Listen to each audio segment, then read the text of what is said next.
OKX Singapore's new CEO says custodian arrangements were most important, most difficult part of MPI license. Crypto custodianship has been in the spotlight since the collapse of FTX. The new CEO of OKX Singapore says getting a custodian bank was the most important and most challenging part of obtaining a license from the Monetary Authority of Singapore. Singapore crypto traders are HODLers. She also said preferring to buy and hold instead of trade actively. The Monetary Authority of Singapore's crypto licensing regime is considered one of Asia's gold standards, and getting a major payment institution, MPI, isn't meant to be easy.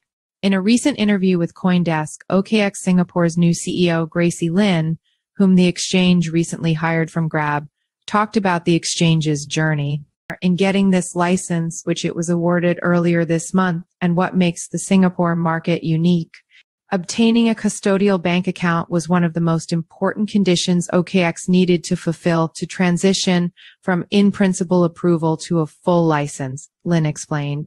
The most important condition, and in some cases the most difficult, is that the bank has to become comfortable with you, what you bring to the table, your plans, and the controls you have in place, Lin said. Fulfilling that requirement was a major step toward obtaining the full license and completing the conversion process.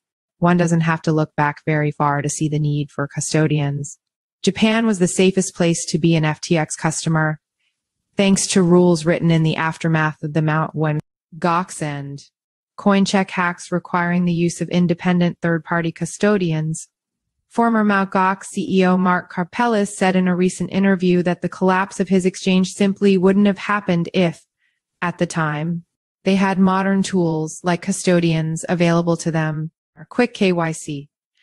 During the interview, Lin also talked about what makes the Singapore market unique. Within Singapore, OKX is able to use the government's digital identity system, SingPass, to expedite the Know Your Customer process that might take hours or days in other jurisdictions. For their part, Singapore traders are described as generally passive, Lin said, with a preference for buying and holding their crypto assets rather than actively trading. Not every token is available on this regulated platform, Lin explained, as they have to be pre-vetted by MAS. We have to provide a legal opinion that the token is not a security, along with our due diligence and risk assessment, which we submit to MAS, Lin said. Initially, we had 21 tokens available. As of September 2nd, we've expanded that to over 50 tokens, and we've submitted additional tokens to MAS. Once they're comfortable, we'll list those as well, she continued.